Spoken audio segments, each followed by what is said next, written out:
Bonjour à tous et à toutes et bienvenue à ce lancement des Journées de la persévérance scolaire 2022. Mon nom est André Maillé-Perriard, je suis directrice générale de Réseau Réussite Montréal. J'ai le plaisir d'animer ce lancement ce matin qui donne le coup d'envoi à une semaine de festivités, une semaine de célébration pour souligner la persévérance scolaire de nos jeunes. Nous sommes ici réunis ce matin en compagnie de nos invités sur la grande scène du Théâtre Paradoxe. Le Théâtre Paradoxe appartient au groupe Paradoxe, qui est un organisme communautaire d'économie sociale qui s'investit dans la réinsertion sociale et professionnelle pour la culture et les événements, et on leur remercie de leur grande collaboration et de leur soutien dans la préparation de cet événement ce matin. Mais sans plus tarder, je vais laisser la parole à mon président et le directeur général du Centre de services scolaires de la Pointe-de-l'Île et président de Réseau Réussite Montréal, M. Antoine Elcoury.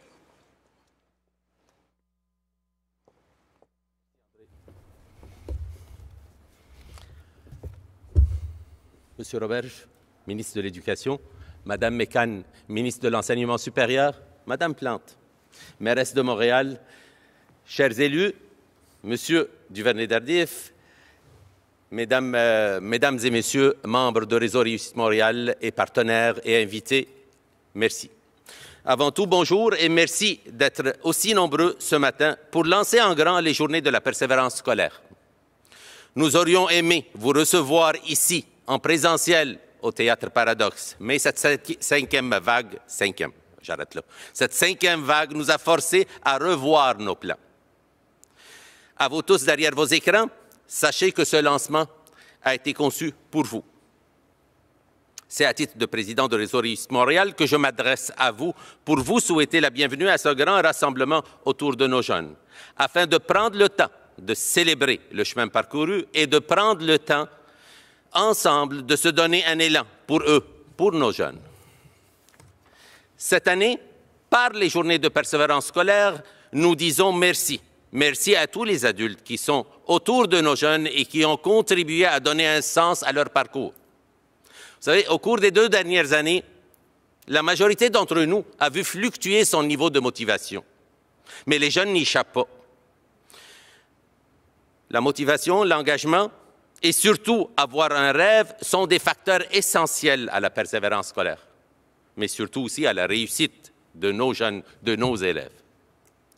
Il est plus facile d'avancer et de persévérer à travers les embûches et les défis quand on a un rêve, un objectif, une cible à atteindre, quand on a trouvé un sens à notre parcours. Particulièrement cette dernière année, si les jeunes ont continué à croire que leurs rêves étaient toujours accessibles, c'est grâce, entre autres, aux adultes qui les entourent. C'est grâce à celles et ceux qui n'ont jamais cessé d'y croire en leur potentiel. Et c'est grâce à celles et ceux qui les ont accompagnés et qui les ont encouragés et qui ont permis de trouver un sens à leur cheminement, même quand tout autour était incertain. À toutes celles et tous ceux qui épaulent les jeunes dans ce cheminement vers leurs rêves, merci. Merci d'être pour eux des porteuses et des porteurs de sens, des artisans de leurs rêves. Cette année, ce lancement a été conçu, a été organisé sous le signe des retrouvailles, avec des porteurs de sens et des porteurs de rêves. Des retrouvailles avec nos invités, qui sont avec nous pour une 4e année. Merci. Des retrouvailles avec vous, de l'autre côté de l'écran, avec vous que pour certains, comme moi, vous êtes à votre 12e année. Merci beaucoup. Et des retrouvailles avec nos 3 jeunes qui nous ont inspirés au cours des dernières années et que nous retrouvons ce matin. Permettez-moi de les saluer, Christina, Zach et Maya. Merci d'être avec nous aujourd'hui. Avant de terminer, laissez-moi vous souhaiter mes vœux de cette année, pour cette année. Je nous souhaite encore de la résilience, de la motivation, mais surtout de croire en nos jeunes, de croire en leur potentiel et d'être des artisans de leurs rêves. Je vous remercie d'être avec nous aujourd'hui en grand nombre et je vous souhaite un bon lancement. Merci. À toi, André.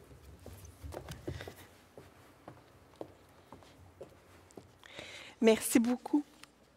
Monsieur El-Khoury. Donc, tel qu'annoncé, on retrouve ce matin des invités qui sont avec nous pour une 4e année. On vous remercie. Et puis, des jeunes qui nous ont touchés, inspirés au cours des derniers lancements. Mais avant d'aller placoter avec chacun d'eux. Je vous rappelle que le lancement des Journées de la persévérance scolaire et aussi, les journées se déroulent sur les médias sociaux. Je vous invite à utiliser tout le long du lancement et tout le long de la semaine le mot-clic #JPS 2022.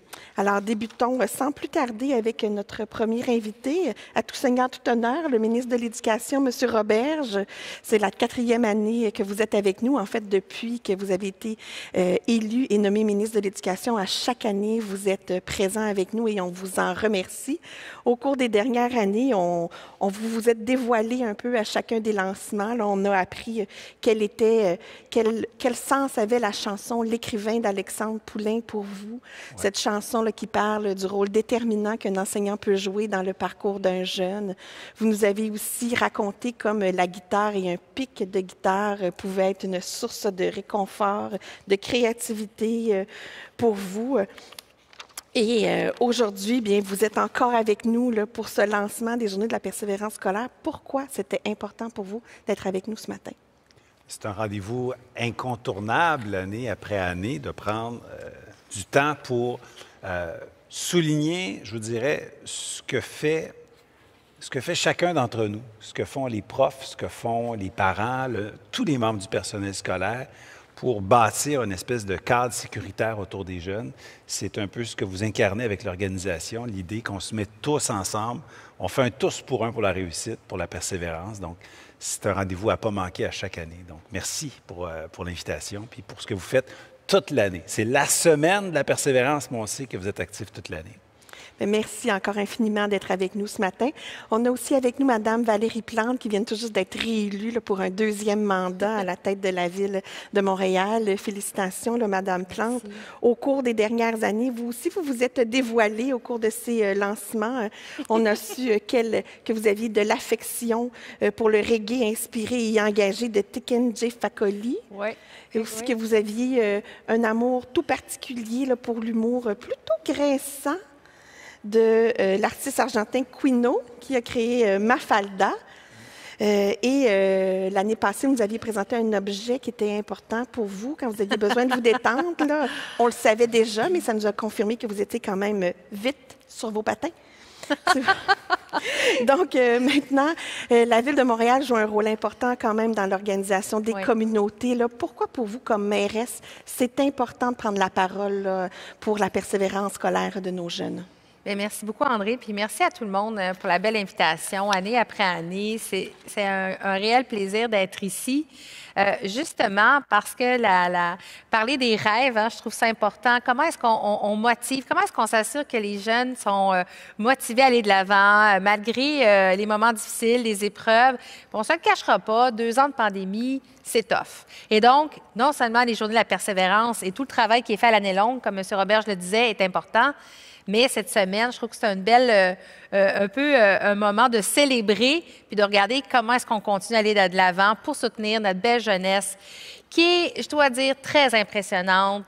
C'est bravo, tu sais, bravo, puis on est là pour les soutenir avec l'ensemble des professeurs, de tout le système scolaire qui tient à bout de bras, là, c'est les rêves de nos jeunes. Merci beaucoup d'être avec nous encore cette année. Et puis, notre 3e invité à ma gauche, qui a, lui non plus, pas besoin vraiment de présentation, l'athlète professionnel diplômé de médecine, Laurent Duvernay-Tardif. Merci encore d'être avec nous. Toi aussi, au cours des derniers lancements, on a appris à mieux te connaître, là, parce que tu es très impliqué dans le milieu des arts et de la culture. On a découvert comme ta passion pour le peintre Jean-Paul Riopelle. On a aussi découvert que tu étais capable de bien pousser la note, puis quand même de... J'ai chanté, moi? Ah oui! Jenny de Richard Desjardins. Ah, zut! Ah oui, ah non, c'était un beau moment quand même. Hein? On l'a sur bande si jamais tu veux le réécouter. Et puis, l'an passé, ton allusion là, à la jaquette d'hôpital nous a permis de comprendre l'importance de la crise sanitaire, mais aussi là, toute l'humanité, toute l'importance des relations humaines puis des interactions là, avec les autres. Hein, cette jaquette qui parfois peut être une barrière. Merci beaucoup là, de ta présence parmi nous. Tu es impliqué comme, pour une 4e année comme porte-parole à l'année longue avec ta fondation. Mais Laurent, pourquoi tu as renouvelé ton engagement encore pour une 4e année comme porte-parole des Journées de la persévérance scolaire? J'imagine que c'est parce que tu avais du temps à combler.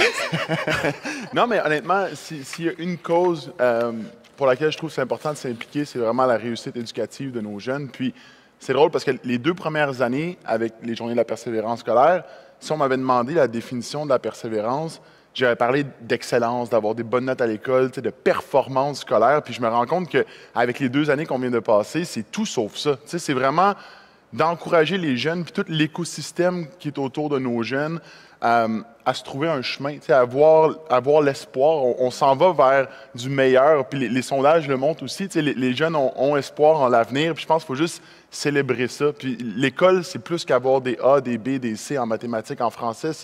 C'est d'apprendre à apprendre, que ce soit par le sport, par les arts, dans ton contexte scolaire. Puis ça, je pense qu'il faut le célébrer, il faut le mettre de l'avant. Puis on s'en va dans un contexte où est-ce qu'on va pouvoir retrouver ces passions-là. Puis je vais arrêter de parler après, je vous promets. Mais moi, en tant que jeune, au secondaire, au primaire, j'aurais pas pu avoir la réussite académique que j'ai eue si c'était pas de mon sport. Si c'était pas, à l'époque, c'était le badminton. J'ai pris un peu de poids depuis, mais c'est ce qui m'a tenu à l'école. Puis je pense que faut célébrer tout ça, puis il faut célébrer l'effort de nos jeunes. Là. Merci, c'est super inspirant. On a tous pris un peu de poids dans les 2 dernières années. Hein? Oui, OK. Rentrons pas là-dedans. Non, mais bon. Alors, je vous annonçais aussi tout à l'heure, nous allons avoir Mme Danielle McCann qui va nous rejoindre en plex. Mais je vais continuer les présentations de nos invités avec nos jeunes qui ont su nous étonner, nous émouvoir, nous inspirer au cours des dernières années, puis qu'on a la chance d'avoir avec nous ce matin pour le lancement des journées. Alors, Zach, Christina Maillard, bienvenue à ce lancement-là. Alors, Zach, tout le monde en ce moment voit des photos de toi du dernier lancement où tu étais avec nous. Hein, tu avais 8 ans, tu étais en 3e année à l'école Lévis-Sauvé, puis tu avais co-animé ce lancement-là. On avait vu qu'il y avait en toi déjà une graine de journaliste. Tu étais d'ailleurs membre du journal étudiant de l'école Lévis-Sauvé, puis tu avais cuisiné le ministre de l'Éducation là, avec quelques questions et avec grand éclat. Alors, pourquoi tu as accepté notre invitation ce matin? Honnêtement, la première fois que j'ai fait la journée de la persévérance, j'ai adoré ça, parler avec Laurent Duvernay-Tardif et le ministre de l'Éducation. C'était une expérience qu'honnêtement, je pense que dans ma vie, je ne vais jamais oublier. C'est un honneur d'être ici. Et puisque j'ai adoré, je me suis dit, pourquoi pas une 2e fois? Bien, merci beaucoup, Zach. Cette fois-ci, c'est le ministre qui va te cuisiner. Est-ce que tu es nerveux? Pas vraiment, honnêtement. Tu es prêt? Oui. Merci beaucoup, Zach. On a aussi avec nous Maillard et Christina. Je vous les présente ensemble car c'est à 2 qu'on les a rencontrés l'an dernier. Ils nous avaient vraiment impressionnés, touchés au plus profond de notre cœur en interprétant pour nous un slam qui démontrait tout le courage et leur résilience.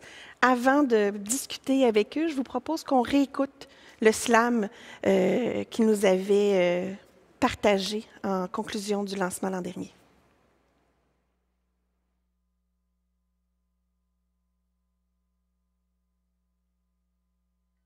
Gardez espoir dans la solitude, nous en sortirons plus forts, c'est une certitude. La vie a toujours 2 visages. À chaque fois, je me rappelle que les temps changent. En 2020, tout a été chambardé. Je vis un deuil et je dois rester dans la cage. J'essaie de rester concentré sur mon ordi inutile. Quand ma mère, la reine de ma vie, est partie. Personne n'était à côté de moi, comme si la pandémie a tout pris. Je laissais mes cours à distance pour marcher sur les routes et abandonner tout. Je réfléchis. Lâcher l'école, lâcher mes rêves. Je ne pouvais plus imaginer être accompli. J'ai regardé le ciel.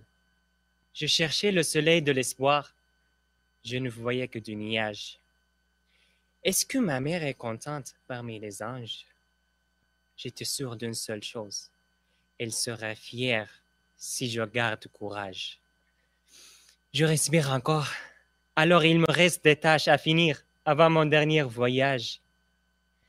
Entendre le joyeux bonjour de mon enseignante m'aide à émerger, me ramène sur la plage.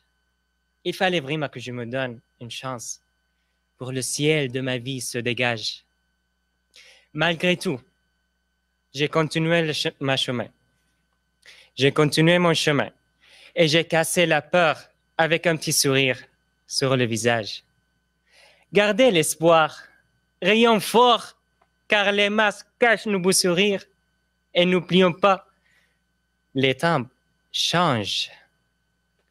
Gardez espoir dans la solitude, nous en sortirons plus forts, c'est une certitude. Vendredi 13 mars 2020, le jour où tout a chamboulé. Une date réservée pour les superstitieux qui, pour nous, est devenue plus qu'une réalité. Fini les amis, fini les sorties, restez à la maison, on nous a dit. Malgré notre innocence, nous avons perdu notre liberté. Gardez espoir dans la solitude, nous en sortirons plus forts, c'est une certitude. Assis devant cet écran, une routine peu motivante. Avoir l'impression de ne rien comprendre, personne pour m'entendre, dois-je quitter cette réunion ou rester? Je n'ai plus envie d'écouter. Je dois combattre ces idées destructives, je dois continuer de persévérer. Gardez espoir dans la solitude, nous en sortirons plus forts, c'est une certitude. Je regarde derrière et déjà 1 an de passé. Ce qui me semblait impossible, je me suis adaptée. Jamais baisser les bras, continuer de forcer. En gardant confiance, j'ai développé ma résilience. Gardez espoir dans la solitude, nous en sortirons plus forts, c'est une certitude. Merci. Merci beaucoup.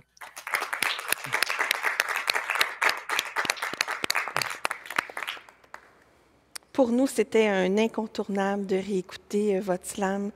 Christina, ça t'a ému. Nous aussi, ça nous émeut à chaque fois de vous écouter. C'était tellement porteur d'espoir comme message. Hein. C'était un peu coup de poing, je dirais. Un slam, hein, c'est une déclamation. Qu'est-ce que ça vous fait de vous réécouter comme ça 1 an plus tard? Tu veux aller en premier? Vas-y. En fait, quand j'ai fait le slam l'année passée, c'était quelque chose de gros parce que jamais je pensais accomplir quelque chose comme ceci. Donc, ça m'a fait vraiment plaisir et ça me touche encore de voir que je suis capable encore d'avancer et d'accomplir de grandes choses parce que c'était quelque chose de très difficile pour moi à réaliser que je pouvais accomplir beaucoup, que je pouvais graduer, que je pouvais encore avancer puis que j'étais beaucoup plus que juste mes mauvaises notes à l'école et mes difficultés. Donc, c'est soulageant. Puis aussi, je trouve que c'est important de laisser comprendre aux jeunes que vous n'êtes pas seuls dans vos difficultés parce que souvent, si je regarde, moi qui étais plus jeune, je pensais que j'étais la seule qui avait des mauvaises notes à l'école, j'étais la seule qui avait une dyslexie, donc on réalise enfin qu'on n'est pas seul et c'est important de comprendre que vous n'êtes pas seul et qu'ensemble, on peut en sortir plus fort de tout. Merci Christina, bravo. Maillard, qu'est-ce que ça te fait de te réécouter? En fait, comme beaucoup de jeunes comme moi, j'ai passé beaucoup de difficultés dans ces dernières années. Puis, ce n'était pas du tout difficile de juste réfléchir aux mauvaises choses que j'ai vécues. Mais dans tout le temps, dans toutes les choses, il y a toujours une bonne côté. C'est ça que j'essayais toujours d'y concentrer à chaque fois. Comme ma collègue a dit, toutes les personnes, ils ont des problèmes, toutes les personnes vivent des difficultés dans leur vie. Je ne suis pas le seul qui vit comme ça, je ne suis pas le seul qui a vécu un deuil, et je ne serai pas le dernier. Et ces difficultés-là, ils ne vont pas arrêter jamais. On est encore en vie et la vie continue comme ça, elle n'est jamais plate. Puis c'est ça qui la rend très belle, en fait. Puis de penser que le temps passe et ça m'aide vraiment à penser après. Je sais que si je vis maintenant dans une difficulté, je sais que ça va changer après. je suis sûr, comme j'étais un bonheur avant, et maintenant je suis triste, je vais revenir encore au bonheur, encore une fois, puis encore une fois, aux tristesses, au bonheur, aux tristesses, au bonheur. Mais ça change comme ça, on continue à monter. Même si on descend un peu, ça va rebondir encore. Ça dépend à notre mentalité, ça dépend comment on accepte les choses, comment on les prend. En tout cas, merci beaucoup à vous deux d'avoir accepté notre invitation, d'être avec nous ce matin, puis de cette prise de parole que vous avez fait l'an dernier, puis que vous poursuivez ce matin avec nous. On va avoir la chance de creuser là, davantage là, avec vous. Vous êtes rendus, puis prendre de vos nouvelles. Là. Alors, merci d'être avec nous ce matin. On aurait bien entendu aimé remplir cette salle de jeunes, d'en avoir des dizaines et des dizaines, puisque beaucoup, on en a 3 excessivement inspirants. Mais on est quand même allé à la rencontre de plusieurs autres jeunes pour leur poser des questions, puis les avoir aussi avec nous dans notre cœur et dans notre tête tout le long de ce lancement-là et de cette semaine-là. Donc, je vous invite sans plus tarder à écouter là, notre Vox Pop qu'on a fait avec plusieurs jeunes de Montréal.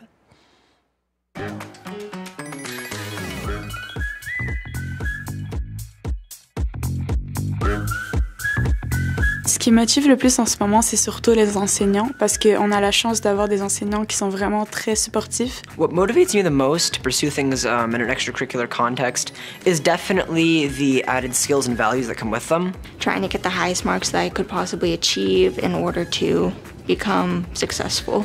I'll say is definitely gym class. I know it's like a crazy answer, gym class, but like my teacher pushes me like hard. 2 dernières années, j'ai travaillé beaucoup pour améliorer mon français et j'avais beaucoup d'aide. I would say probably being able to maintain good grades in school during COVID. Ça serait peut-être améliorer mon français et aussi apprendre à avoir de la discipline. C'est vraiment le fait que j'ai réussi à améliorer mon écriture, que j'ai aussi réussi à enrichir mon vocabulaire à travers les savoirs des gens, à travers la lecture. Qu'est-ce que j'ai le plus hâte, c'est que le COVID disparaisse.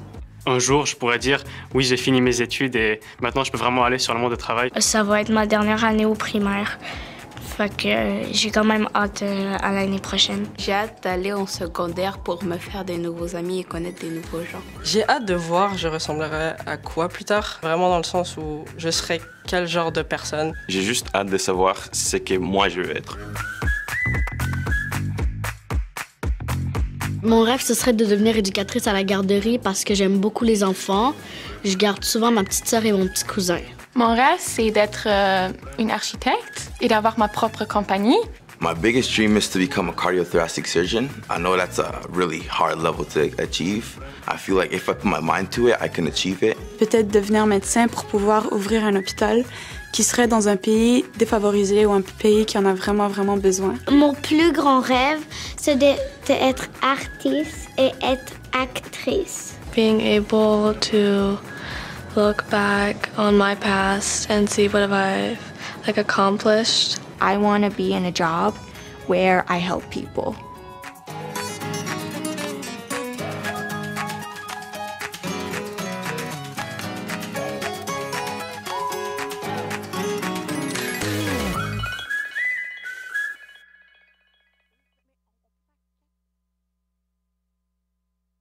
Alors, merci. Alors, excusez-moi, on fait plusieurs choses en même temps. C'est comme ça, là, vous avez goûté à une petite arrière-scène. On se préparait pour notre prochain segment de ce lancement. Donc, vous comprenez comme c'est inspirant là, quand on entend ces jeunes-là nous raconter leurs rêves et ce à quoi ils ont hâte.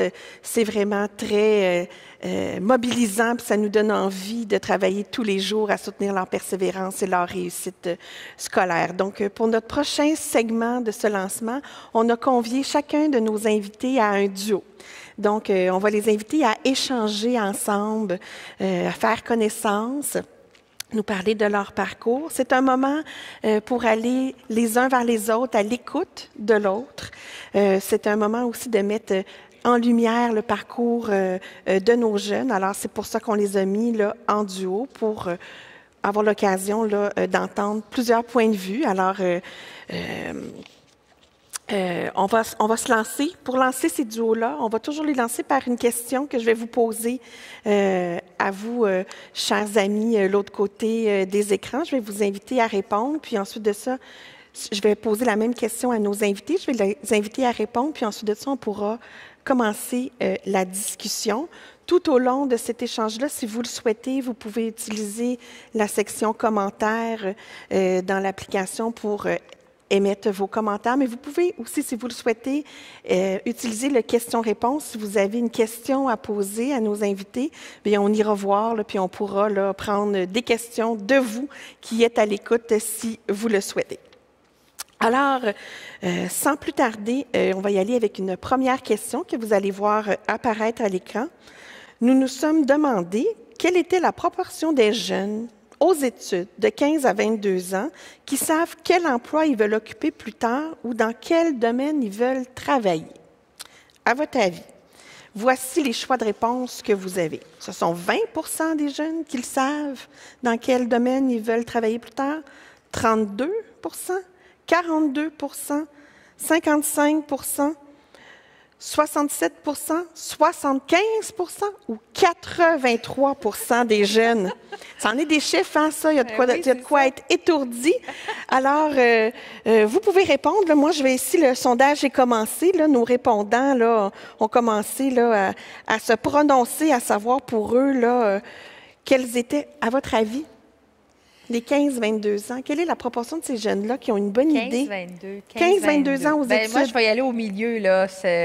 Alors, au milieu, là, on avait 42, 55, 67. 67. Autour de 67 vous pensez? Toi? 50. 50 C'est pas facile, non. C'est pas facile? Non. Non, écoutez. Mais toi, Maillard, je pense que tu as une petite idée quand même de ce que tu veux faire dans la vie. Alors, je vais vous laisser discuter de ça ensemble. Merci beaucoup. Salut Maillard, comment ça va? Salut, ça va très bien. Et vous? Ça va très bien. Je suis vraiment contente que tu sois avec nous pour une deuxième année. Avec Christina, l'année dernière, vous avez présenté ce slam vraiment fort, émouvant, inspirant. Puis j'avais envie qu'on découvre un peu plus. Tu es qui, toi, Maillard? Donc, raconte-moi l'histoire rapidement là, de ton parcours. D'accord. En fait, premièrement, quand on est arrivé ici, il fallait que j'apprenne le français pour que je puisse continuer le chemin des études, comme j'aimerais toujours. Puis tu ne parlais pas du tout français? Non. J'ai commencé ici par l'alphabet. Vraiment par l'alphabet. C'était à l'école Anjou. C'était pas un temps facile pour moi parce que je me préparais pour aller à l'université en Turquie pour être dentiste. C'est pas quelque chose de facile. Hein? Puis je l'ai quitté pour venir ici. Puis il y a la francisation qui prenait normalement 3 ans. Puis il y a le cégep. Puis après ça, c'est l'université où il fallait que je sois si je ne serais pas venu ici à Montréal. Tu voulais garder le même rythme, là. Tu disais, moi, là, je veux rentrer à l'université à peu près en même temps que si j'avais été en Turquie, grosso modo. Et comme ça, je désirais, en fait. Mais ce n'est pas ça. Ce n'est pas ça du tout qui s'est passé. Alors, la perte que... je ne vais pas l'appeler une perte, comme juste le fait que 3 ans ou à francisation, 3 ans au cégep, ils m'ont donné beaucoup d'efforts, beaucoup d'énergie. C'était vraiment le contraire. Je n'étais pas déprimée, je n'étais pas triste, comme je ne veux plus continuer les études. Ça m'a donné plus d'efforts, plus d'énergie pour continuer pour finir après. Puis honnêtement, je ne savais pas que je vais finir la francisation dans 1 année au lieu de 3 ans. 1 année plutôt que 3. Oui. C'est impressionnant, bravo. Je n'attendais pas, merci. J'étais vraiment choquée parce que je n'attendais pas que je puisse passer l'examen final. Mais c'est ça qui s'est passé. J'ai eu le 18 à la fin de cette année aux francisations. Alors, j'ai quitté l'école secondaire Anjou pour aller, heureusement que j'ai eu 18 ans, pour aller à l'école Amos. Dans cette école, il fallait que je refasse secondaire 4 et 5 pour l'examen ministériel. Alors, mais pour le système de cette école puis, que j'ai vécu, tout m'a aidé à faire le secondaire 5 et 4 dans une année et demie, quelque chose comme ça. Et beaucoup de choses qui sont passées dans C'est clair. Mais cette d'ailleurs, durée-là, Maillard, ouais. je me dis, ton parcours, il est incroyable. Tu arrives ici à apprendre une nouvelle langue. Il y a beaucoup de choses quand on a un nouvel arrivant à devoir s'adapter puis s'approprier. Fait que j'imagine que tu as des bonnes puis tu as des moins bonnes journées. Qu'est-ce qui fait qu'à travers tout ça, qu'est-ce qui te garde motivé? Ouais. En fait, ce qui me garde motivé, c'est que je voudrais être vraiment une personne réussie dans le futur. Que je voudrais remercier d'abord ma famille et remercier les gens qui m'ont aidé. Juste qu'ils me donnent quelque chose, je ne peux pas continuer sans que je leur remercie, soit en l'utilisant, en le profitant à 100%. Sans que je leur remercie à mon persévérance ou à mon effort. Le fait que je voudrais une personne réussite ne me laisse pas dormir un peu tout le temps, en fait. C'est ça. Puis les lectures que je fais, je regarde beaucoup de choses. J'essaie toujours de me côtoyer avec des personnes qui sont motivantes, positives, soit en présentiel ou soit sur l'écran.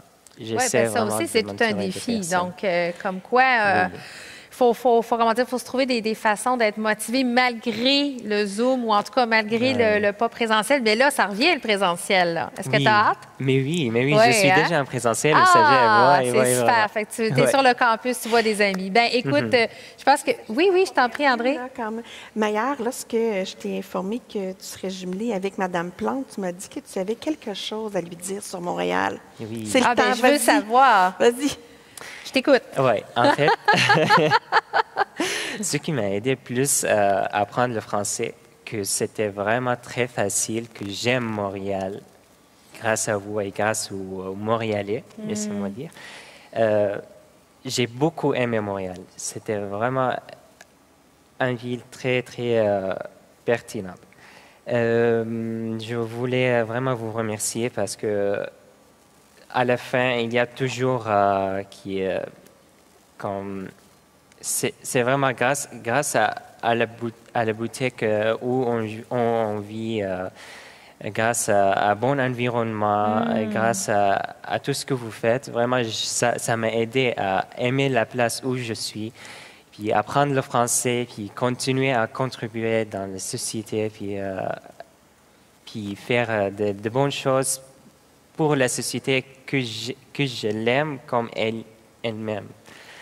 Ben écoute, Maillard, vraiment. ça me touche beaucoup. Merci. Puis je veux que tu saches que Montréal t'aime, mais tu contribues à Montréal. Puis j'espère que c'est ici que tu vas rester avec nous très, très longtemps. Ta carrière, qui sait, ta famille, tes rêves.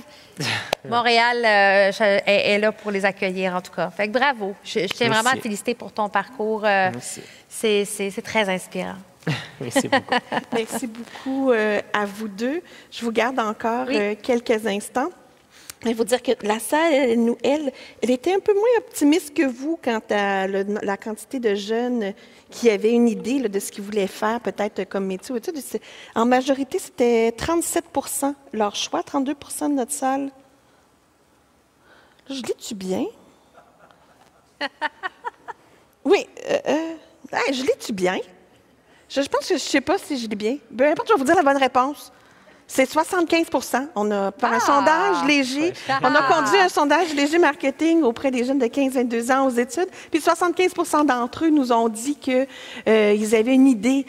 Donc, les jeunes, la route est difficile, mais ils sont encore pleins d'espoir et capables de se projeter vers l'avenir. Alors, c'est très inspirant. Peut-être, juste avant de terminer, je ne sais pas si on a des questions, une question ou commentaire de la salle. Ginette? Alors là, c'est moi qui suis devant, puis je ne sais pas trop. Oui? Ben moi, il n'y a personne qui me parle dans mes oreilles, hein, on n'en est pas là. Il n'y a pas de question? OK! Bien, je vous remercie, c'était super inspirant. Merci à vous deux. Merci, Madame Plante, de s'être prêtée au jeu de cette discussion-là. Toujours un plaisir. Merci d'être avec nous ce matin. Merci, Maillard. On va enchaîner avec notre prochain bloc. Vous êtes libérés, vous pouvez quitter la scène pour le moment. Je vous remercie infiniment. Donc, on va enchaîner avec notre prochain bloc qui va être notre duo constitué de Christina et Madame McCann qui s'est joint à nous déjà là, depuis quelques minutes. Merci beaucoup d'être avec nous ce matin, Madame McCann. Avant de lancer votre bloc d'échange, on va y aller, on va procéder de la même façon. On va poser une question à notre auditoire. Alors, cette fois-ci, ça porte sur les choix au collégial. Alors, je vous lis la question. Nous nous sommes demandé cette fois quel pourcentage de nos jeunes, quel est le pourcentage de ceux qui ont été admis au cégep en 2020-2021 qui l'ont été dans le programme et le cégep de leur choix à Montréal. Alors, quel pourcentage des jeunes qui ont fait une demande ont été admis en 2021 dans le cégep, dans le programme et le cégep de leur choix? 32 des demandes, 45, 53, 77, 87, 90 ou 98 des jeunes. Pensez-y à votre réponse. Je vais revenir vers vous, Christina, Madame McCann. J'invite la salle là, à répondre. Et là, je vais vous revenir. Donc, je vais vous laisser, à votre avis, Christina, à ton avis? 43 43 des jeunes. Madame McCann, à votre avis? Oh mon Dieu, moi j'ai hâte de connaître la réponse. Mais moi, je vais me montrer optimiste. 87 C'est bon, je vais vous donner la réponse à la fin de votre entretien. Mais je vous le dis, Madame McCann, vous aviez raison d'être optimiste. Alors, sans plus tarder, je vous laisse y aller, nous parler un peu de ce que c'est que ce cheminement-là, réussir son secondaire, aller au cégep. Là, donc, je vous laisse discuter ensemble. Merci, Madame Maillé. Puis, je veux saluer tout le monde. Évidemment, Madame Plante, Jean-François Roberge, là, qui est ici aussi, Laurent Duvernay-Tardy, Maillard aussi, Zach. Et évidemment, Christina. Christina, je suis tellement contente de te revoir, Christina. Tu m'avais marqué et tu as marqué beaucoup de gens quand on s'est vu à la dernière journée de la persévérance l'année dernière avec Maillard, le slam que tu as fait. Mon Dieu, que c'était extraordinaire. Vraiment, j'en garde des souvenirs marquants. Et je suis très contente de te revoir, Christina, et de parler avec toi de ton cheminement. Et je sais que, évidemment, tu es rendue au cégep. Je suis très contente. Merci. En sciences humaines à Vanier. Et tu étais à l'école Amos l'année dernière. Puis j'aimerais ça, évidemment, que tu nous parles aujourd'hui de ton cheminement. Parfait, mais merci, premièrement, que je suis vraiment contente que mon slam vous a marqué. Donc, si je parle de mon cheminement, donc techniquement, j'étais supposée graduer en juin 2020. Mais il me manquait quelques cours. Donc, par la suite, j'ai été à l'école Amos. C'était très difficile de quitter mon école secondaire et de savoir que j'allais pas graduer avec mes amis. C'était difficile aussi parce que je devais accepter que j'avais des difficultés et que je devais reprendre des matières encore. Une fois arrivée à l'école Amos, j'étais très difficile sur moi. Je voyais pas la possibilité de graduer. J'avais pas vraiment beaucoup confiance en moi. Désolée, ça me touche d'en parler parce qu'enfin aujourd'hui, je peux dire que j'ai réussi. Oui, puis tu peux être fière. Merci. Donc, une fois arrivée à l'école Amos, j'étais difficile sur moi. J'avais pas confiance en moi, comme que je disais. Mais j'ai eu des bons profs. Ma mère m'a beaucoup aidée. Vraiment, l'ensemble de l'équipe Amos, elle était là pour moi, puis elle m'a poussée. Donc, j'ai cru en moi et enfin, j'ai arrêté de m'identifier avec ma difficulté, mes dyslexies, et j'ai vu que j'étais beaucoup plus, par exemple, que les 50% que j'avais et que ma dyslexie. Et aujourd'hui, enfin, rendue au cégep, je réalise que quand on enlève ces idées destructives dans nos têtes, ben, on est capable de beaucoup plus de qu'est-ce qu'on le pense, puis on réalise notre potentiel et ça fait du bien parce que, enfin, c'est le fun aller à l'école, c'est fun apprendre parce que quand je garde ces idées destructives dans ma tête, je me demande pourquoi j'ai pas le résultat que je veux, mais c'est parce que tant que j'enlève pas ces idées qui sont négatives dans ma tête, le positif va pas sortir. Donc, quand je remplis ma tête avec du positif, ben là, c'est normal que je vois le résultat parce que ma tête, elle est remplie de positif. Donc, c'est sûr que c'est du positif qui va sortir aussi. Ben, écoute, tu m'impressionnes encore parce que tu as tellement de sagesse à ton âge. Là, c'est remarquable, la sagesse, mais tu es un exemple. Les jeunes ont beaucoup de sagesse, mais tu as beaucoup de résilience. Et je suis sûre qu'il y a des gens qui ont fait une différence dans ta vie, parce qu'on le sait, quand on fait un cheminement dans n'importe quoi, mais on parle d'un cheminement scolaire, là, il y a des gens qui nous marquent, qui nous aident beaucoup, qui nous accompagnent. Est-ce que tu peux nous dire, pour toi, ces gens-là, c'était qui? Des amis, tes parents, de la famille, des professeurs, du personnel? Est-ce que tu peux nous en parler? Qui a fait la différence pour toi? Ben, c'est sûr qu'en premier lieu, il y a ma maman qui est ici, qui a fait un gros changement pour moi. J'étais très difficile avec elle et j'en demandais beaucoup, donc je suis très reconnaissante que jour après jour, elle continue à me supporter puis à m'aider dans mes difficultés. Il y a aussi mes orthopédagogues au complet qui m'ont marquée. Je pense à une en particulier, Madame Guylaine à l'école de l'ESPAD, parce qu'en secondaire 1 et 2 aussi, j'ai dû faire un changement, de ne pas aller à mon école de quartier et d'aller à l'ESPAD pour m'aider avec ma dyslexie, dans le fond, donc vraiment m'aider avec mes outils technologiques, puis vraiment, je suis extrêmement reconnaissante pour l'équipe de l'ESPAD. Donc, il y a mon orthopédagogue, encore aujourd'hui, j'ai encore contact avec elle, j'envoie des courriels, puis elle est vraiment contente aussi que je garde contact avec. Tous mes profs aussi en général qui m'ont soutenue, qui étaient là pour moi, qui m'ont donné confiance encore parce que souvent c'est très difficile quand on voit pas la lumière au bout du chemin. Des fois c'est tout noir puis on se demande pourquoi. Puis les profs ont fait un très gros changement dans mon cheminement. Ils m'ont poussé, ils m'ont montré que j'étais capable de beaucoup et aujourd'hui je suis très reconnaissante pour eux. Puis aussi en moi aussi je suis très reconnaissante de garder confiance en moi parce que c'est facile de juste rester en bas quand on tombe, donc c'est beaucoup de force. Puis je pense que pour tout le monde, tout le monde a des échecs dans la vie, tout le monde tombe, puis c'est le plus gros défi et la plus grande fierté qu'on peut avoir, c'est que quand on tombe, d'être capable de se le relever parce que c'est pas facile de se relever. Donc, quand on se relève puis on continue, il n'y a rien de plus merveilleux à avoir que juste de se relever quand on tombe après des moments difficiles dans la vie. Et comme tu disais dans ton slam, on est plus fort. On est plus fort quand on se relève à ce moment-là. Puis tu m'as dit ça déjà, que les profs, il y a des profs qui ont vu des choses en toi, qui ont cru en toi, et du personnel, ta mère aussi, et qui n'ont pas lâché. Puis évidemment, là, tu m'amènes à autre chose parce que tu m'as dit que tu t'en vas, tu souhaites aller en psychoéducation à l'université après ton cégep. Oui. Et tu vas faire la même chose pour d'autres, j'ai l'impression. Oui. Peux-tu m'en parler, là, de ton désir d'aller en psychoéducation?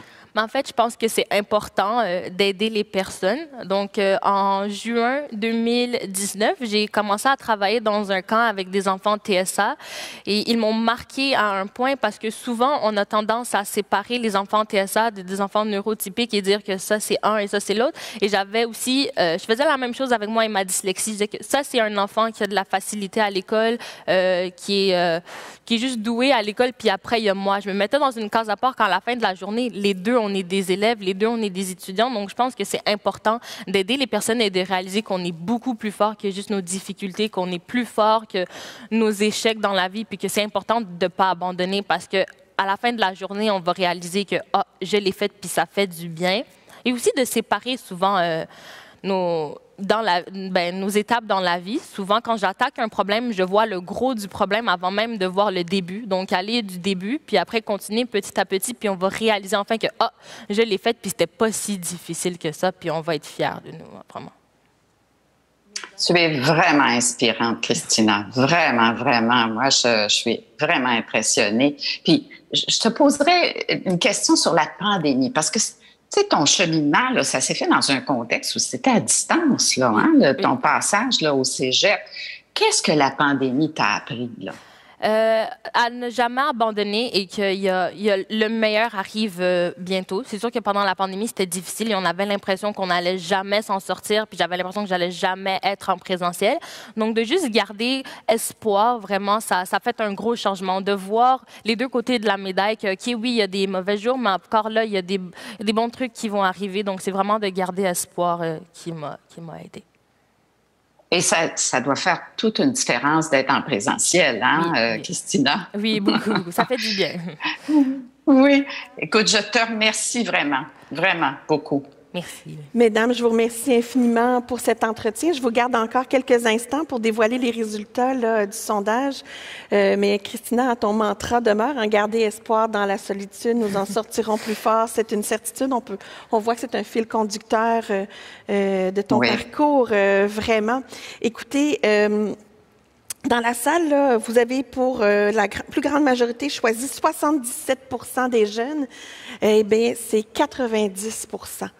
Des jeunes qui ont été dans le cégep et le programme de leur choix à Montréal, 92% dans le programme de leur premier choix et 93% dans le cégep de leur premier choix. Alors, voilà, et puis on est très content, Christina, de savoir qu'on aura une psychoéducatrice comme toi qui pourra intervenir auprès des jeunes. Madame McCann, je vous remercie infiniment d'avoir pris le temps de vous brancher, d'être avec nous et puis d'avoir cette discussion et de nous avoir permis de mieux connaître Christina. Merci beaucoup. Au revoir, Christina. Au revoir, tout le monde. Merci. Ah, on a une question? Ah, excusez-moi, là, on a une question? On a deux, en fait. On voit une question de Marie-Josée Béchard qui dit « Bravo, Christina, pour ton cheminement. Que conseillerais-tu à un jeune dyspraxique qui est découragé et qui a de la difficulté dans son parcours scolaire? » Toute une question. Vraiment, c'est de croire en soi. Je sais que c'est difficile quand on dit comme ça de croire en soi, mais c'est un début, vraiment. Quand on commence à croire en nous, on peut juste voir du beau qui va en sortir. Puis je sais que c'est difficile encore, mais de ne pas se décourager. Je suis la première qui se décourage très, très vite, mais c'est de garder confiance en toi. Puis peut-être que demain, tu ne vas pas voir le résultat, mais en gardant confiance en toi, tu vas voir qu'au bout de la ligne, tu vas avoir un résultat. Puis tu es destiné à faire des belles choses. Vraiment, là, tu es destiné à faire des belles choses. Donc, merci beaucoup. Si on a du temps, on reviendra sur d'autres questions plus tard, mais on passera à notre troisième bloc d'entretien entre M. Roberge et Zach. Ils sont déjà en place. On vous remercie. On va on va démarrer cette discussion-là en se parlant de motivation. Alors, la question qu'on va poser là, à notre auditoire est la suivante. Selon vous, quelle est la proportion de jeunes qui se disent motivés par rapport à leurs études cette année-là? Nos 15-22 ans encore aux études. Oh, Madame McCann! OK, non, ça, c'est encore l'arrière-scène. Oh là là, c'est très drôle. Alors, là, je suis tout à vous. Donc, pour la motivation, vous avez à l'écran là, les pourcentages. On vous invite à faire un choix. Donc, 20 33 42 54 67 71 ou 83 C'est le festival des chiffres ce matin. Et vous, messieurs? À votre avis, là, les 15-22 ans encore aux études, là, ils ont la motivation dans le troisième sous-sol ou c'est pas si pire que ça? Je pense qu'ils sont assez motivés. Ils sont encore aux études, et donc ils n'ont pas abandonné malgré la tempête qu'on vient de traverser. D'après moi, on est en haut de 80 En haut de 80 Toi, Zach?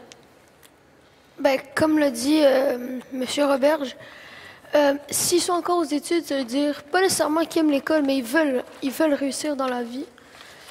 Donc, je dirais peut-être 70 soit 75 70-75 Bon, on va revenir tout à l'heure avec cette donnée du sondage. Je vous laisse, messieurs, faire plus ample connaissance et nous permettre, là, c'est votre tour, M. Roberge, de cuisiner Zach. Allez-y, amusez-vous. Merci, André. Salut, Zach. Salut. Comment ça va? Bien, vous? Oui, ça va bien. Moi, je me souviens, il y a 3 ans, c'est toi qui étais le journaliste, tu étais en 3e année. Tu me questionnais, puis c'est un beau clin d'œil de la vie qu'on se retrouve ce matin. Puis là, on me demande de t'interviewer. Je trouve ça plus naturel parce que c'est l'élève, la vedette du réseau scolaire, dans le fond. Là, tu incarnes les élèves du primaire et secondaire. Et je vais te retourner une question que tu m'as posée. il y a 3 ans, tu étais en 3e année, et tu m'as demandé, quand j'avais des grandes décisions à prendre, est-ce que je demandais conseil à mes enfants, qui étaient au secondaire, des élèves? Alors moi, je te demande, Zach, quand tu as des grandes décisions à prendre, est-ce que tu demandes conseil à tes parents? Ouf. Honnêtement, c'est sûr que ça dépend sur quoi. Mettons, je suis en 6e année, donc le shoot secondaire, c'est sûr que je vais leur demander conseil. Là. Je vais pas juste décider de même, comme ça. Sinon, c'est sûr que s'il y a des gros choix dans la vie, c'est sûr que je vais toujours passer par eux. OK. Mais tu demandes conseil, hein, on demande, mais est-ce que tu penses que c'est toi, finalement, qui va trancher sur cette question-là? C'est une décision d'équipe? Bien, c'est sûr que je vais les consulter, mais comme mes parents me l'ont déjà dit pour le secondaire, on va te donner des conseils, mais au final, c'est ton avenir. Alors, c'est toi qui vas choisir dans quoi tu vas t'investir. OK. Dans quoi? C'est très beau, hein, les parents. Je pense que la maman est là. Tu vas choisir dans quoi tu vas t'investir. C'est une phrase très, très sage parce que quand tu étudies, en réalité, tu investis en toi. C'est sûr. C'est le meilleur placement du monde. Puis après ça, tu vas choisir peut-être dans quel domaine tu vas investir. Mais c'est sûr que c'est toi que tu vas investir dans un domaine. Bon, là, tu es en 6e année. C'est sûr que la question des écoles secondaires se pose parce que tu es dans la région de Montréal, donc il y a des options. Moi, je veux te dire que ça n'existe pas, une mauvaise école à Montréal. Tous les profs, là, ils ont fait les mêmes études dans les mêmes universités. Ils utilisent le même programme du ministère, les mêmes manuels, puis ils veulent tous t'aider à réussir. Donc, si tu as une pression pour dire « faut que je choisisse la bonne école », je veux dire que tu es sûr de choisir une bonne école. Maintenant que je veux t'enlever cette pression-là, je vais te demander qu'est-ce qui te motive le plus? Et ça va peut-être te guider pour ton choix d'école. Qu'est-ce qui te motive, toi, à continuer d'étudier au secondaire ou en 6e année en ce moment? Puisque avant, quand j'étais à partir de la première à la 4e année, puisque j'ai esquivé ma 2e année, c'est vrai que l'école, je la trouve un peu plate parce que j'avais des facilités. Mm-hmm. Mais maintenant que je suis rendu dans un programme d'anglais enrichi, il y a beaucoup plus de défis que je dois accomplir. C'est plus ça qui me donne la motivation parce qu'à chaque jour, j'ai des défis, on a plein de projets. Alors, donc, ce qui te garde motivé, en réalité, c'est quand c'est un peu difficile. Quand il y a un défi, ça veut dire un obstacle à surmonter. Donc, toi, tu aimes quand on te place devant une situation où la solution n'est pas simple. Oui. C'est ça, OK. Puis, qu'est-ce que tu fais quand, malgré tout, t'arrive quelque chose, t'arrives devant une situation où c'est vraiment difficile? Parce que je suis sûr que même quelqu'un comme toi, qui a une facilité à l'école, à un moment donné, arrive une difficulté. Comment tu fais pour surmonter ça?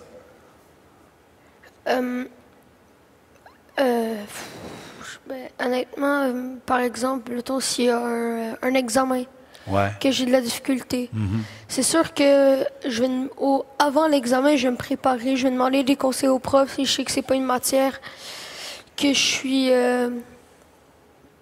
que je suis bon, par exemple. Je vais aller en récupération, je vais essayer de tout faire vraiment pour réussir. OK. J'ai aimé parce que tu as dit 2 choses. Tu as dit, je vais me préparer. Donc ça, tu te mets une pression à toi-même. Puis des fois, une pression, c'est bon parce que ça nous force à élever notre jeu, comme on dit dans le sport. Mais en même temps, tu as dit, je vais demander de l'aide. Je vais demander au prof, je vais aller en récupération. Donc, il y a une espèce d'équilibre entre je vais mettre les efforts, puis en même temps, je vais demander de l'aide. Et ça, je pense que c'est une recette gagnante. À un moment donné, il y aura d'autres défis. Tu te souviendras de cet équilibre-là. Ça appartient pas juste aux autres, mais ça appartient pas juste à toi. Il y a une phrase que je n'ai pas inventée, que j'aime bien, qui dit tout seul, on va plus vite, mais ensemble, on va plus loin. Puis je pense que c'est vrai à l'école. Tu te diriges vers le secondaire bientôt. Tu as déjà des bons trucs. Hein? Tu me dis que tu te forces toi-même. Tu me dis que tu demandes de l'aide quand c'est nécessaire. Mais est-ce qu'il y a un modèle, quelqu'un qui t'inspire, quelqu'un là, qui te dit, cette personne-là, elle a un parcours tellement fort ou beau ou inspirant que je vais essayer de m'inspirer d'elle. Ça serait qui? Honnêtement, je pense que c'est Laurent Duvernay-Tardif. Ah oui? Oui. Il a performé dans le sport, mais en même temps, il a quand même eu un diplôme en médecine. Ça, je trouve ça. Même si tu as une idée de choses que tu veux vraiment faire, tu peux quand même en réussir d'autres. Puis il a surmonté des difficultés, puis c'est inspirant, honnêtement. Tout à fait. On est d'accord. On est très nombreux à le trouver inspirant parce que même si, vraisemblablement, il y avait des forces à l'école, ça ne peut pas être facile tout le temps de performer dans 2 domaines différents. Donc, c'est sans doute une bonne inspiration pour toi. Est-ce que toi, tu es quelqu'un qui, un peu comme Laurent, a une passion sportive? Est-ce que tu pratiques un sport à l'extérieur de l'école qui te garde engagé, motivé? Oui. Oui, ça fait environ 7 ans que je joue au baseball.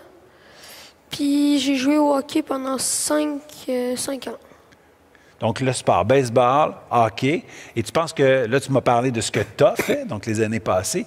Puis tu penses que, supposons l'été prochain, l'année prochaine, dans les prochaines années, est-ce que tu vas encore pratiquer les 2 sports un peu en même temps ou il y a un sport que tu choisis davantage que l'autre? Ben, pour le secondaire, en ce moment, je prévois d'aller à Don-Montpetit en baseball sport-études. Donc, le baseball, pour moi, ça va toujours être en avant du hockey. OK. Mais dans les 2 cas, tu t'amuses au hockey, tu t'amuses au baseball, mais une petite coche au-dessus pour le baseball pour toi. Puis, à quelle position tu joues au baseball, toi?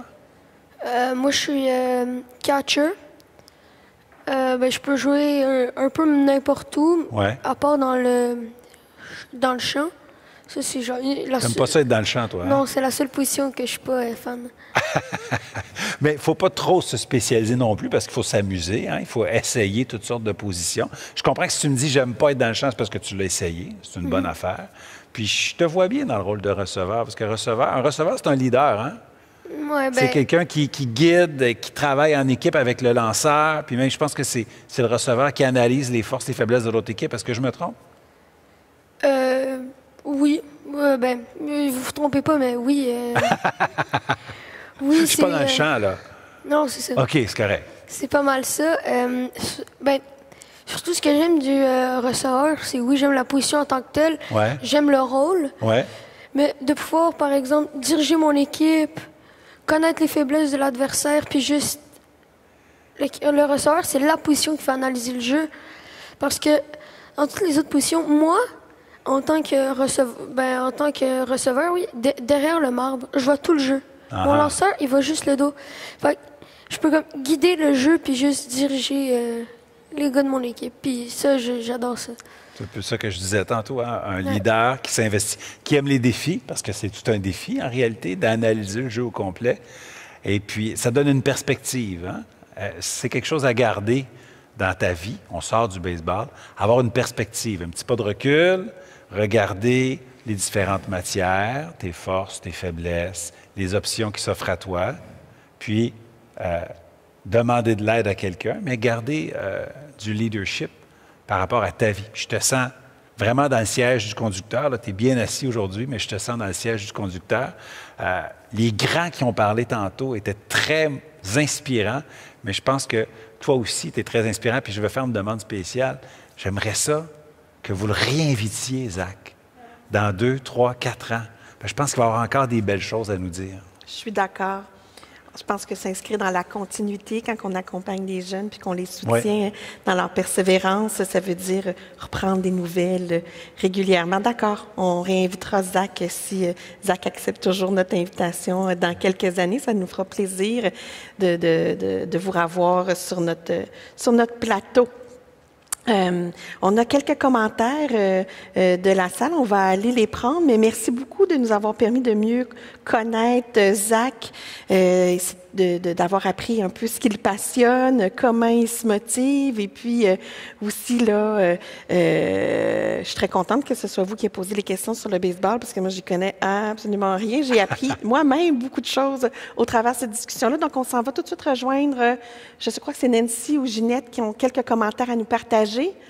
Oui, bonjour André, c'est Ginette. Donc, écoute, des commentaires, on peut voir qu'il y a Anne-Lise Minier qui disait que Zach était très éloquent et charmant. Alors, bravo, Zach.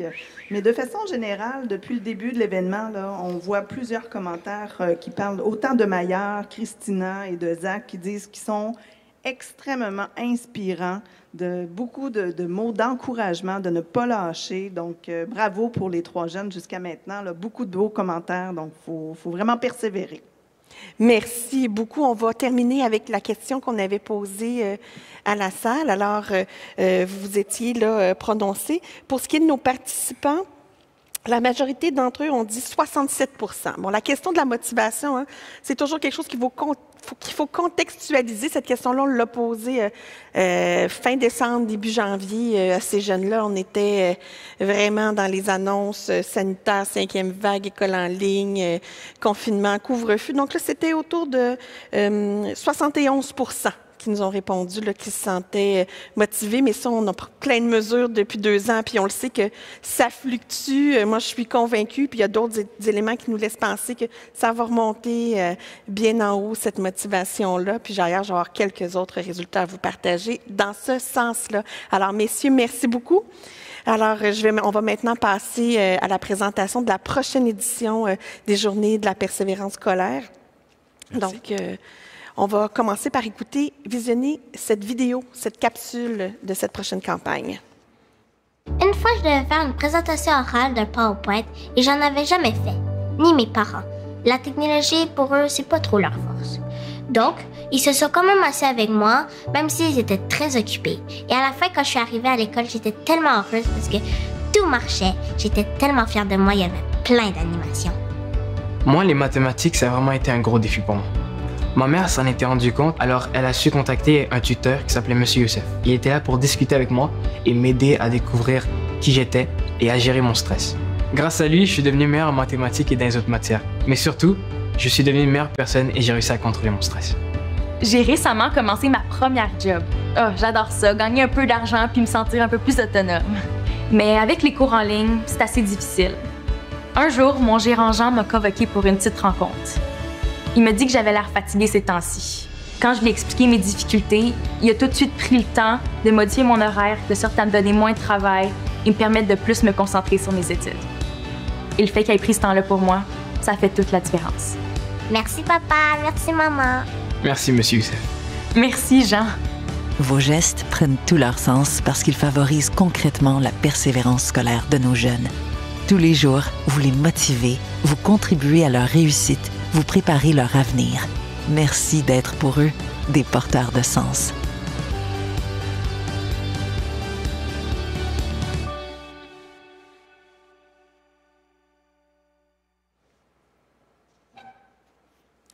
Vous venez de visionner la vidéo de la campagne des Journées de la persévérance scolaire 2022. Vous aurez certainement l'occasion de la visionner sur plusieurs plateformes au cours de la prochaine semaine. Avant de m'entretenir avec notre porte-parole, j'aimerais prendre quelques instants pour vous présenter un peu plus cette édition 2022 des Journées de la persévérance scolaire. Tout d'abord, le thème de cette année, comme vous l'avez entendu dans la vidéo, « Merci d'être porteur de sens ». Au cours des derniers mois, et encore la semaine dernière, des résultats d'études démontrent comme le contexte pandémique des 2 dernières années a grandement fragilisé la motivation et l'engagement scolaire de nombre de jeunes. Le sondage léger dévoilé ce matin conduit auprès de 500 jeunes aux études âgés de 15 à 22 ans et dont nous avons dévoilé quelques résultats depuis le début du lancement, nous apprend également que près d'1 jeune sur 3 a songé à quitter les bancs d'école face à l'ampleur de la crise sanitaire. Ceux-ci semblent toutefois demeurer confiants et résilients. En effet, 81 % des répondants ont indiqué se sentir compétents et capables de réussir en regard des objectifs scolaires qu'ils se sont fixés. 78 % d'entre eux se sont dit satisfaits de leurs résultats scolaires. Cette persévérance ne semble pas être le fruit du hasard. Lorsqu'interrogés sur les facteurs de motivation, près de 90% d'entre eux mentionnent que c'est être entouré d'au moins d'une personne qui a une influence positive sur leur parcours scolaire qui soutient cette motivation-là.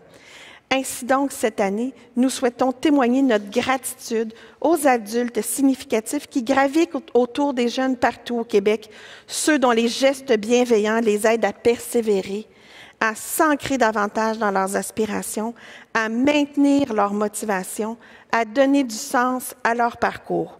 Oui, les jeunes sont résilients. Ils en font la démonstration. On en a ici 3 beaux exemples très inspirants. Ils ont des projets d'avenir. Ils ont confiance en des lendemains meilleurs. Cependant, il faut demeurer vigilant, entre autres en se préoccupant de ces élèves dont la motivation semble se détériorer.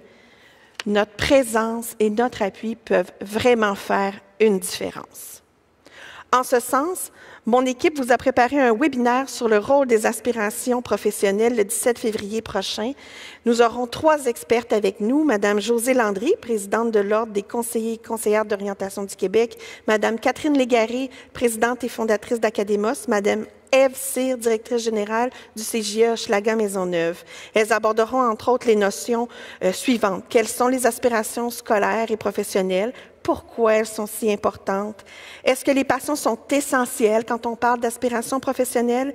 Quels sont les défis et les opportunités engendrés par la pandémie ou la pénurie de main-d'œuvre? Puis elles vont nous proposer quelques pistes de solutions.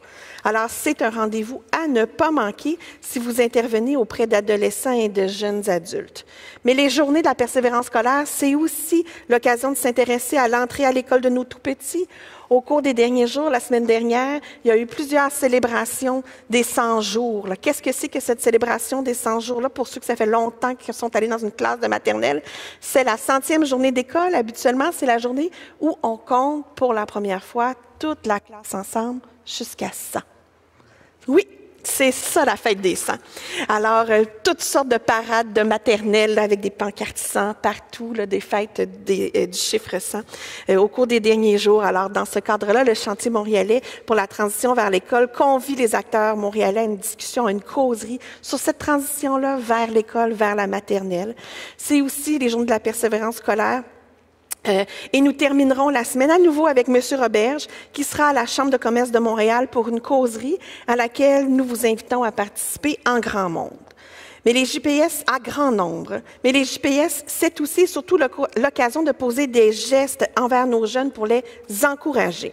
À nouveau, le calendrier d'activités regorge de toutes sortes d'activités cette année. Les chœurs sont à l'honneur. Nous sommes le 14 février aujourd'hui, pour ceux qui l'auraient oublié. Joyeuse Saint-Valentin. Donc, il va y avoir des chœurs partout dans les écoles aujourd'hui pour souligner l'amour, mais la persévérance scolaire au travers de ça. Des conférences, des œufs d'honneur, des blogs, des arbres, des murs, des mots d'encouragement. Des activités aux couleurs des JPS. Cette année, on porte le vert, mais on mange le vert aussi. J'ai vu des collations vertes. Alors, tout aux couleurs des journées de la persévérance scolaire. Les marches sont de retour. Je trouve qu'avec notre hiver en dents de scie, c'est particulièrement faire preuve de persévérance et de résilience que d'aller prendre une marche dehors pour les journées de la persévérance scolaire, je voulais le souligner. Mais aussi, cette année, au calendrier, il y a eu toutes sortes d'inscriptions de semaines d'activités. Alors, ça, j'en revenais pas, là. Donc, les gens n'ont pas simplement inscrit une activité, ils ont inscrit un calendrier d'activités au calendrier des activités. Alors, c'est un mouvement qui prend de l'ampleur. D'ailleurs, les téléchargements vont bon train, puis on vous remercie là, de porter tous ces gestes-là là, auprès des jeunes. Vous aurez aussi l'occasion de voir là, la campagne en créole et en espagnol, une collaboration à nouveau avec le Fonds 1804. À toutes ces activités s'ajoutent enfin des prises de parole d'acteurs de tous les milieux. On pense en fin de semaine aux fondateurs de Déclic qui appellent à une meilleure prise en charge des besoins des jeunes de la TPJ ou encore aux gens d'affaires comme Guy Cormier qui, la semaine dernière, co-signé avec Académos une lettre ouverte dans le Journal de Montréal où il invitait la société entière à agir avec la volonté affichée de redonner aux jeunes la possibilité de rêver. Ce sont ces mots. Et ce n'est pas terminé. Restez à l'affût. Cette semaine, tous ensemble, nous poserons des gestes importants pour soutenir la persévérance scolaire de nos jeunes en souhaitant se donner l'élan nécessaire pour terminer cette année scolaire. À vous tous et chacun, merci d'être porteurs de sens. Mais ce n'est pas encore terminé puisque mercredi, Laurent, tu as un rendez-vous, un grand rendez-vous avec beaucoup de jeunes. Parle-nous un peu plus de ce rendez-vous-là mercredi prochain. Ce mercredi, dans 48 heures, moi, c'est l'événement des Journées de la persévérance scolaire, puis évidemment, je suis un peu biaisé, que je préfère. Puis ça a un peu émergé, en fait, du contexte pandémique. L'année dernière, on s'est posé la question, comment on va faire pour aller rejoindre les jeunes dans leur environnement scolaire, puis j'aime aller voir les jeunes un à un, classe par classe, mais malheureusement ou heureusement, au Québec, on a des dizaines de milliers de classes de jeunes. Donc, on s'est dit, pourquoi pas faire un événement virtuel grande ampleur. Et puis, toutes les écoles sont invitées à se connecter. On l'a fait l'année dernière en version de mon salon pandémique, Zoom, etc. Oui. On a appris de nos erreurs. Puis, cette année, on s'en va dans un studio, on fait bien les choses. On va recevoir des invités aussi surprises parce que c'est beau, moi, parler de ma vision de la persévérance scolaire, mais je pense qu'il faut l'entendre de plein de monde de différents backgrounds qui ont eu aussi différentes expériences, de jeunes aussi, parce que Christina, je ne sais pas si je veux un scoop, mais elle va se joindre à nous. Elle le sait, ok, peut-être que tu ne le savais pas encore, parce que tu étais tellement inspirante aujourd'hui, en fait. Bref, je pense que c'est un moment pour répondre aux questions des jeunes, mais aussi partager, puis apprendre à connaître les jeunes, parce qu'on l'a vu aujourd'hui, hein, les jeunes ont un parcours inspirant, oui. Puis on apprend d'eux au même titre qu'ils apprennent de nous. Puis c'est ça la persévérance scolaire, c'est tous ensemble travailler, les enseignants, les profs, les parents, les jeunes, à créer la prochaine génération de bâtisseurs. Puis moi, je trouve ça inspirant. Merci, en tout cas, Laurent, d'être avec nous encore. Puis toi aussi, tu es très inspirant. D'ailleurs, je ne sais pas si tu as entendu Zach, il a dit que tu étais... Zach, il faut qu'on se parle après, mon Dieu Seigneur. Ça tombe-tu bien? C'est le prochain segment? Pour vrai? OK. Ben oui. J'imagine que c'est ma chaise? Oui, c'est ta chaise. Je t'invite à prendre place là, avec nos jeunes. Si vous n'êtes pas encore inscrit au rendez-vous avec Laurent puis tes invités, vous avez jusqu'à 17h aujourd'hui pour vous inscrire à cet événement-là. Puis si vous dites, ah, maintenant, ça tombe pas, là, ça tombe mal, là, c'est le cours de maths ou je pouvais pas, là, c'est le moment où j'ai prévu faire un test avec les jeunes, puis on peut pas déplacer ça. Pas grave, vous pouvez le revisionner par la suite. Une fois que vous êtes inscrit, vous allez recevoir le lien. Puis pendant un mois, je pense qu'on va pouvoir, jusqu'à la fin du mois, revisionner. J'aimerais tellement ça, pouvoir te dire les réponses. Mais c'est pas grave, c'est inscrit. Les gens vont aller sur le site web, puis à la fin du lancement, on va vous envoyer toute l'information. Vous allez tout avoir. Alors maintenant, c'est le moment d'avoir de notre rencontre entre notre porte-parole et puis nos trois jeunes. Je le sais qu'il y en a qui avaient des questions pour toi aussi, mais on voulait vous inviter à discuter justement de ça, là, des rêves, de ce qui nous permet d'avancer. Donc, je te laisse, Laurent, découvrir les rêves de nos invités. Bien, absolument. Puis on a déjà commencé. En fait, merci d'être là, premièrement. Tu as parlé de moi tantôt. J'ai autant de respect et d'admiration pour vos parcours, pour le slang que vous avez fait l'année dernière, pour les commentaires que tu as eus, Christina. C'est tellement... On a besoin de ça. C'est tellement pertinent. Puis, Maillard, tantôt, on parlait ensemble de bâtir des fondations solides, tu sais, que tu essayais en ce moment avec ton cursus scolaire de bâtir des fondations solides pour après ça peut-être aller explorer. Et moi, je trouve que c'est tellement porteur de sens, ça. Puis moi, je l'ai vécu aussi. Tu veux bâtir des fondations solides pour tomber de moins haut, puis ça te donne l'ambition puis l'énergie pour essayer d'aller plus haut. Moi, c'est comme ça que je le vois. À quoi tu aspires? C'est quoi tes rêves? En fait... J'ai des grands rêves, en fait. Puis je veux faire toujours des grandes choses. Puis, mais j'essaie toujours de ne pas penser trop loin. Je réfléchis toujours au présent, puis un peu sur demain. Puis c'est ça, je réfléchis maintenant, je suis maintenant au cégep, je construis la base, c'est dans la technologie de l'eau. Je suis sûr que je vais ajouter beaucoup de choses sur ce base-là. Puis je vais continuer comme ça sans arrêt parce qu'on est des humains. Étudier, ce n'est pas juste dans l'école. Étudier, ça veut dire apprendre. Puis apprendre, on continue à apprendre jusqu'à notre dernière journée dans la vie. Qu'est-ce qui fait que tu aimes apprendre? Parce que je n'aime pas être une personne normale. J'essaie toujours de profiter de cette donne que j'ai. Parce que autant qu'on a des capacités à nous-mêmes, il n'est pas donné juste pour nous-mêmes. Il faut l'utiliser pour les autres aussi.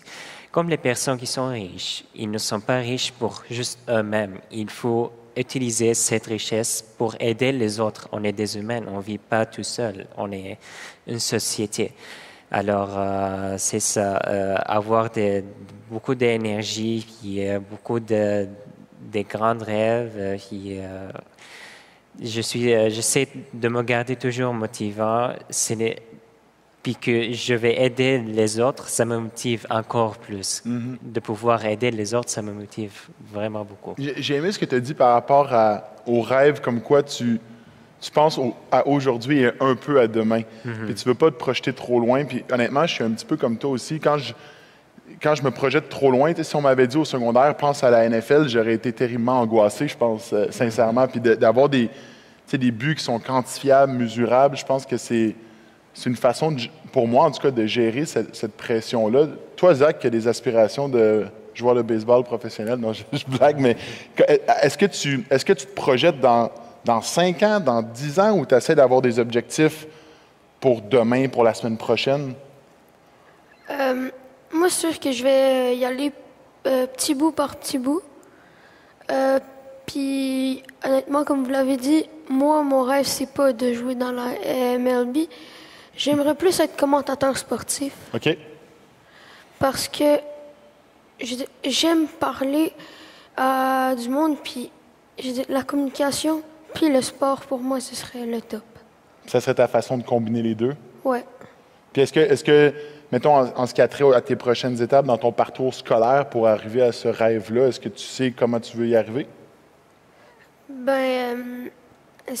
Pour le secondaire, par exemple, je pense encore soit que je vais en baseball sport-études, soit que je vais en programme journalistique. OK. Donc, c'est sûr que si je vais en programme journalistique, je vais juste être vraiment heureux, puisque ça va probablement m'aider à accomplir ce rêve d'être commentateur sportif. En tout cas, n'importe quand que tu veux faire une entrevue avec moi, ça va me faire plaisir de me prêter au jeu. Si ça peut t'aider pour la radio étudiante ou peu importe, tu m'appelles. C'est bon? OK. Christina, je dois te poser une question parce que tantôt, tu parlais, en fait, dans ton slang, tu parlais d'adaptation, de résilience. Ça, c'est là 1 an. Maintenant, on est dans une 2e année à travers laquelle vous avez dû faire preuve d'adaptation, beaucoup les jeunes. Comment ça s'est traduit, pour toi, cette année, ta capacité à s'adapter, puis ta capacité à se projeter aussi, j'imagine, parce que les buts, nos aspirations, on les a beaucoup remis en question avec la pandémie. C'est sûr qu'au début, c'était difficile, mais je regarde la vie avec... c'est sûr que je garde l'espoir et tout ce que j'accomplis au cours de ma vie, je les garde avec moi. Donc, je ne jette pas tous mes accomplissements à la poubelle. Donc, c'est sûr que ça me donne l'espoir de continuer et d'aller plus loin.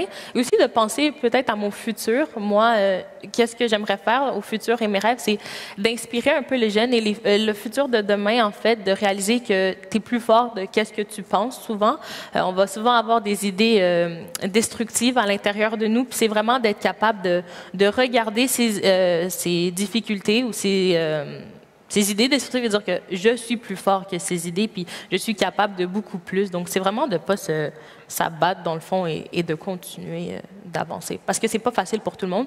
Puis on a beau à se comparer avec quelqu'un d'autre, mais la personne avec qui je me compare, elle peut se comparer aussi à moi parce que peut-être j'ai quelque chose que cette personne-là, elle veut. Donc c'est vraiment de ne pas te comparer puis de s'aimer soi-même parce que tant que tu n'as pas confiance en toi et que tu t'aimes pas, la vie elle va être difficile. C'est vraiment dès que tu as la base de confiance, on peut accomplir plein de trucs, là. Vraiment. Oui, vraiment. Puis l'entendre de toi, c'est... Parce que tantôt, tu parlais de tes difficultés d'apprentissage. Puis c'est comme si, corrige-moi si j'ai tort, mais la pandémie t'a permis quasiment de t'ouvrir face à ça ou de le mettre de l'avant, ça, puis de t'assumer. Mais tu te rends compte qu'en faisant ça, tu inspires plein de jeunes qui ont les mêmes difficultés, les mêmes troubles d'apprentissage que toi, puis qui, des fois, se questionnent à savoir jusqu'où ils ont le droit de rêver? Oui, bien c'est sûr que, comme j'expliquais, en fait, j'ai su que j'étais dyslexique en 6e année, mais de 2e année à 6e, je travaillais avec l'orthopédagogue, donc je savais que j'avais des difficultés. Et une fois arrivée en secondaire 1, c'était difficile de me promener à l'école avec mon ordinateur puis de montrer aux gens, de dire « Regarde, je suis dyslexique ». Puis aujourd'hui, ça fait du bien d'être capable d'être assis ici et de parler devant plein de personnes et de dire « Je suis dyslexique ». Puis c'est pas un blocage, dans le fond. C'est correct être dyslexique, c'est correct d'avoir des difficultés et avoir des échecs aussi, parce que je connais personne qui a jamais eu d'échecs tant à l'école que dans la vie. Puis la plus grande force qu'on peut avoir, comme j'ai dit, c'est d'être capable de se relever. C'est correct de tomber, mais être capable de se le relever, c'est fun et c'est... C'est là qu'on apprend le plus aussi. Oui, exactement. Fait qu'on apprend de nos échecs. Dans le fond, comme j'expliquais à ma maman ce matin dans l'auto quand je parlais, c'est que l'échec, ça n'existe pas. Dans le fond, c'est on tombe et tu décides de faire de quoi avec ton échec. Donc, si tu apprends de ton échec, c'est pas un échec parce que c'est un apprentissage, donc tu as appris de ton échec. J'aime ça. Est-ce que c'est... Je pourrais continuer à parler avec toi pendant des heures, mais est-ce que c'est dur à porter une fois qu'on annonce au monde qu'on a un trouble d'apprentissage? C'est inspirant pour des dizaines de milliers. Ton message est porteur de sens, mais est-ce que pour toi, c'est dur à porter ça? Au début, c'est sûr que c'était difficile. Je me rappelle toujours en secondaire 1, quand j'ai dit à quelqu'un que j'étais dyslexique, puis la personne, elle me regardait, puis elle était comme, ben, c'est quoi, tu sais pas lire? Là, je suis comme, non, c'est pas ça, c'est que j'ai de la difficulté. Donc, c'est sûr qu'on va avoir des commentaires négatifs, des fois, puis c'est difficile. Puis c'était lourd. Vraiment, des fois, c'était lourd, mais après, je réalise, puis d'entendre des commentaires, des fois, de dire, ah, ben, moi aussi, je le suis, ou ah, comment tu fais ci ou ça. Ça m'apaise parce que souvent, j'aime comparer des fois aux célébrités ou aux personnes fameuses. Si on veut, la personne, elle a tellement la plus facile. Parce que tu dis de pas te comparer, là, mais j'ai pas le choix de te le demander. Tu te compares à qui? Vite comme ça, j'ai pas vraiment d'idée. Je sais pas, mais... Ouais, non, j'ai pas tant d'idées en tête qui m'arrivent, mais des fois, je regarde à la télé, puis on va dire, ben, par exemple, les athlètes sportifs. Tu sais, par exemple, si on te regarde à la télé, Laurent, on va faire comme, ben, lui, il a la vie facile, tu sais, médecin, joueur au football, c'est comme, waouh, t'es facile, mais des fois, c'est difficile, des fois, de se retrouver en toi parce qu'on doit se dire, ben, t'as pas de difficultés. Fait que d'être capable d'être assis ici et de parler, de dire que j'ai une dyslexie, puis que je sais pas qu'est-ce que demain m'amène, mais je suis sûre que je vais faire quelque chose d'extraordinaire, ben, peut-être qu'un enfant va être capable de me regarder et dire « Ah, ben, Christina était dyslexique puis elle a été capable de faire ça. Donc, peut-être que moi aussi, avec ma dyslexie puis mes difficultés, je vais être capable de faire la même chose. » C'est fort ce que... honnêtement, puis là, je rentre deep un peu, mais tu sais, quand on m'a demandé d'être le porte-parole des Journées de la persévérance scolaire, je me suis posé la question, tu sais, à quel point j'inspire versus à quel point je peux mettre de la pression ou créer un sentiment d'anxiété. Tu sais, puis tu dis, on peut pas se comparer, Laurent n'a pas de difficulté, mais j'en ai eu des difficultés, mais c'est difficile d'en parler parce que je viens d'un contexte hyper privilégié, tu sais, avec deux parents qui m'ont aimé, qui m'ont aidé dans mon apprentissage scolaire, etc. Mais tu sais, ce que j'ai envie de dire, moi, des fois, c'est que c'est pas tant ce que le rêve est objectivement, c'est ce qu'il représente pour toi. Tu sais. Puis je pense qu'on a tous nos rêves, puis si on se donne à 100% pour essayer de les réaliser, après ça, ben, on va avoir tout donné puis on a de quoi être fiers de nous. Moi, c'est ça que j'en retire. Ton rêve d'être journaliste sportif? Non, commentateur sportif? Ben, c'est... ouais, commentateur sportif, journaliste sportif. Ouais. Est-ce que tu te pratiques des fois? Attends, est-ce que tu regardes les Jeux olympiques puis tu te pratiques à commenter la partie de hockey, par exemple? Non, sauf que... c'est pas j'analyse, mais j'écoute attentivement les commentateurs, mettons, pendant les games du Canadien. Je vais un peu me baser là-dessus juste pour apprendre davantage. Puis par exemple, à l'école, j'ai toujours adoré faire les présentations orales. Pas nécessairement juste pour apprendre des choses autres, juste pour montrer que n'importe quel sujet que tu fais, si toi, ça t'intéresse, fais-le. Est-ce que tu sens que d'avoir ton rêve, ton projet de devenir commentateur sportif, ça donne du sens à plein d'activités que tu fais en classe? T'sais, mettons, tu fais une présentation orale sur un livre que tu as lu en français, que tu n'as pas nécessairement aimé, mais tu te motives à faire la présentation et à te donner à 100% parce que tu as cette aspiration-là d'être commentateur sportif? Oui, ça m'arrive. Tu as le droit de dire non, Laurent, tu es dans le champ. Hein? Non, mais ce qui est important, c'est qu'il y a un rendez-vous avec toi pour une entrevue. Ah oui, hein? Bon, ça combien de temps on a? Je continue-tu? Moi, j'aime ça, mais je vois 0 sur le cadran depuis 5 minutes. Oui, c'est ça. Là. Donc, on aurait terminé notre bloc de rêve, mais peut-être, j'aimerais juste terminer. Maillard, Christina ou Zach, est-ce qu'il y avait quelque chose que vous vouliez ajouter, un message que vous vouliez porter et que vous n'avez pas eu encore l'occasion de dire sur vos rêves ou à Laurent? En fait, moi, je veux dire à tous les jeunes, ne vous comparez pas avec les autres. Soyez vous-même, ayez confiance en vous-même, puis acceptez ce que vous avez, puis rêvez beaucoup d'avoir encore plus et plus, mais ne comparez pas vous-même avec les autres, parce que chacun il a sa propre vie, sa propre chemin, sa propre route de réussite. Alors, soyez comme vous êtes, puis restez positive autant que possible. Ce n'est pas facile. Puis c'est ça. Continuez. Bien, merci à vous quatre. C'était vraiment fort inspirant.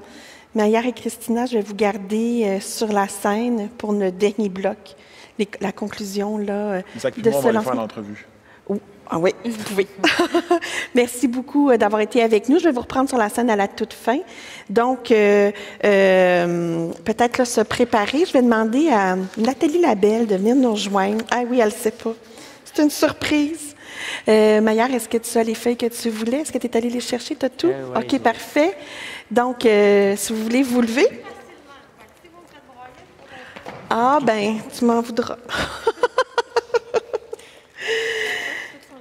Certainement, certainement. Je pense que je vous invite à vous asseoir. Alors, voilà. Alors, depuis le début de la matinée, on parle d'être porteur de sens, de ce qui donne du sens. Et puis, Maillard et Christina avaient un message. Voilà. Madame Nathalie, c'est un plaisir pour moi de vous rendre hommage avec ma collègue Christina. Madame Nathalie, merci d'avoir contribué depuis toutes ces années à promouvoir et à développer l'excellence des services et de l'éducation à l'école Amos. Merci. Merci, Madame Nathalie, d'ouvrir ta porte lorsque nous avons besoin de parler de nos soucis personnels, d'ouvrir ton cœur lorsque nous passons des moments difficiles, mais surtout d'être là et à l'écoute pour tous tes élèves. En Turquie, je voulais être un dentiste, mais quand je suis arrivé ici, je savais qu'est-ce que je vais faire après. Mais grâce à la conseillère d'orientation de l'école Amos, Madame Chantal Costangoui, et je sais qui je suis. J'ai pu voir le monde en moi-même, puis j'ai pu connaître moi-même encore plus. Grâce à elle que je suis là.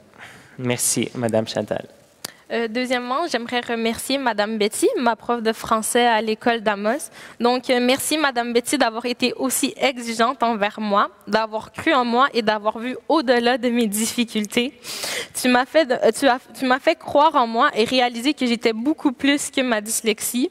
Aujourd'hui, je comprends pourquoi tu étais aussi exigeante envers moi et je voulais te remercier car tu as non seulement changé ma vie scolaire, mais tu as aussi changé ma vie dans mon quotidien. Merci, Madame Betty. Chaque humain, il a sa propre histoire, puis chaque histoire, elle a l'élément déclencheur. Le mien était le décès de ma mère en 2020. Puis j'étais perdu dans l'espace, tout sombre, le temps ne passait plus, mais dans cet espace-là, il y avait des étoiles, des étoiles qui m'entouraient vraiment. Madame Amina Zetouni, Madame Nisrine Hamid, Monsieur Adriano Costanzo, Monsieur Georges, Monsieur Benoît, Monsieur Augustin, Oscar. Merci vraiment. Ces étoiles me font toujours sentir que je suis la Lune. Pour finir, j'aimerais remercier tout le personnel de l'école Amos pour le beau travail, de toujours donner votre 100% et de donner espoir aux élèves, de nous faire comprendre que nos échecs ne nous définissent pas, mais plutôt nous rendent forts, car les merveilles de la vie, les merveilles qui nous arrivent dans la vie viennent avec des échecs. Donc, merci Madame Nathalie pour tout le beau travail que tu fais et que tu continues de faire. Merci vraiment. J'invite M. Roberge à venir présenter un bouquet de fleurs Ah, Nathalie Labelle. Oui. Ce bouquet est composé je me souviens plus précisément, mais chaque fleur représente un membre de l'équipe Amos. Cet hommage-là, c'est une façon de dire merci à toutes les équipes écoles qui ont été vraiment au front depuis 2 ans, puis qui travaillent si fort à donner du sens au parcours de nos jeunes, de la secrétaire à la direction, en passant par les enseignants, les psychoéducateurs, conseillers d'orientation, surveillants, parents bénévoles. Un énorme merci d'être porteur de sens pour nos jeunes. On va vous donner le bouquet. Puis Nathalie. Merci énormément. Madame Labelle, félicitations, c'est mérité. Je vous le remets à vous aujourd'hui. Ça va, c'est pas à moi. Mais prenez-le. Prenez-le. Je suis certain que vous allez le partager avec l'équipe. Puis, c'est un symbole fort. On sait que c'est mérité fois 1000 de votre côté. On sait que c'est mérité pour beaucoup d'autres équipes écoles, en fait, toutes les équipes écoles. Donc, ce matin, vous le recevez, mais vous personnifiez aussi un geste de reconnaissance envers tous les gens qui œuvrent et qui font des miracles, comme on a vu sur le terrain. Donc, bravo et merci. C'est mérité. Prenez-le. Merci. Merci beaucoup. Je sais pas quoi faire. André? Désolée, c'est pas pour toi, mais... Oui, merci. Là, cette tulipe que j'ai entre les mains, c'est un symbole, puis on la remet, je l'offre à tous les enseignants, les directions d'école, surveillants, parents bénévoles et à toutes ces personnes qui ont été autour de nos jeunes au cours de ces 2 dernières années. Vous êtes des porteurs de sens. Et puis, merci. Puis Nathalie, merci d'être avec nous encore ce matin. Est-ce que Ça me fait tellement plaisir. Je suis sans mots. J'ai-tu 1 minute? Parce que... oui. Il marche mon micro? Ben oui. Oh my God, donnez-moi pas un micro. C'est fait. Je suis désolée, je vais prendre 1 minute de votre temps, mais c'est pour remercier ces 2 êtres extraordinaires qui sont nos anciens élèves, mais ils représentent tellement bien l'ensemble de nos élèves. Parce que quand on arrive à l'école Amos, c'est pas parce que ça va bien, OK? C'est parce que ça va pas super bien.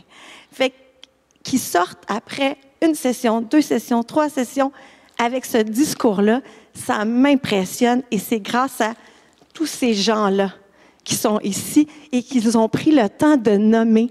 Parce que moi, je suis une personne parmi l'équipe école, puis j'essaie le maximum qu'on travaille ensemble pour ramener ces jeunes-là où ils sont rendus aujourd'hui.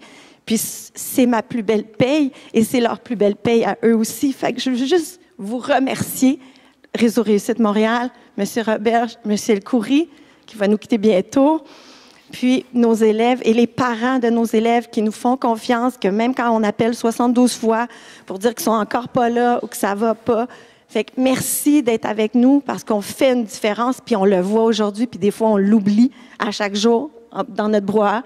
Et je suis extrêmement touchée que tu m'aies dit que ma porte ouverte est quelque chose d'important. Puis je vais continuer de la garder ouverte parce que j'ai vraiment besoin de vous voir comme dans cet état-là et non pas quand vous êtes dans mon bureau parce que ça va pas bien. Fait que merci pour cette inspiration. C'est incroyable. Merci, Nathalie. Je t'invite à rester avec nous. Zach, c'est le mot de la fin. Je t'invite à revenir, s'il te plaît, là, avec nous. Donc, on va terminer ce lancement-là par des remerciements. J'ai aussi des bouquets de fleurs. Là, ça fait signe de mettez-vous à 2 mètres. On est en train de remettre des bouquets de fleurs aux mamans qui sont ici aussi avec vous parce qu'on pense qu'ils sont importantes dans la réussite éducative là, de ces beaux jeunes-là qui sont avec nous là, ce matin. Alors, avant de terminer, quelques remerciements pour le Vox Pop. Messieurs Luc Terrien, Michel Roy, pour la participation de l'École secondaire Saint-Henri du Centre de services scolaires de Montréal. Merci. Madame Joanne Malomani et Jason Ferris qui ont organisé la participation des jeunes de l'École Burling, la commission scolaire Lester B. Person. Messieurs Philippe Marguerun et Mohand Oubdelkader de la relance Jeunes et Familles, ainsi que les équipes de Casacom. Pour la campagne nationale, Mme Audrey McKinnon, la directrice générale, M. Lois Voice Amani, directeur de la campagne des JPS, et toute l'équipe du Réseau québécois pour la réussite éducative. Merci pour ce lancement, M. Alain Brissette, qui est par son soutien à l'organisation, et toute l'équipe du Théâtre Paradoxe, et plus particulièrement Annabelle Simon, responsable du développement des affaires, et Marc Ledoux, directeur technique, pour tout le travail autour de cette prochaine édition des Journées de la persévérance scolaire. Mon équipe, le conseil d'administration d'administration de Réseau Réussite Montréal. Plus particulièrement mon président, M. Antoine Elcoury, merci infiniment, et Mesdames Mireille Aubin et Virginie Lefrançois. À tous ceux qui portaient action et porteraient action, qui êtes derrière vos écrans tous les jours, cette semaine et tout au long de l'année, un grand merci d'être un artisan de ces journées de la persévérance scolaire. Enfin, mes invités, d'abord nos complices, Mme Nathalie Labelle, qui nous a permis d'inviter Christina Émaillard, Mme France Berriot, la maman de Zach, qui a participé à plusieurs rencontres pour préparer Zach à ce rendez-vous-là, et M. Paul Numainville, le directeur de Chanoine-Théoret, l'école où Zach est ici. Et finalement, Mme Plante, Mme McCann, M. Roberge, merci d'avoir été avec nous. Laurent, merci encore d'être notre porte-parole et d'être avec nous là, pour cette 4e édition. Et pour terminer, Christina, Maillard et Zach, un énorme merci. Vous donnez du sens à mon engagement, vous donnez du sens à mon travail. Et puis, il y a un peu de vous qui va m'accompagner pour le reste de ma vie professionnelle et de l'année. Alors, je vous remercie d'avoir été avec nous ce matin et d'avoir témoigné. À tous et toutes, bonne journée de la persévérance scolaire. Voilà. Terminé. Je ne tiens pas debout. Le ciel coule sur mes mains, je ne tiens pas debout. Le ciel coule sur, ça ne tient pas debout. Le ciel coule sur mes mains, ça ne tient pas debout. Sous mes pieds, le ciel revient. Noé la man, on est de sortie. Pire qu'une simple moitié, on compte à demi-demi. Pile sur un des bas-côtés comme des origamis. Le bras tendu pareil, cassé, tout n'est qu'épié et glis.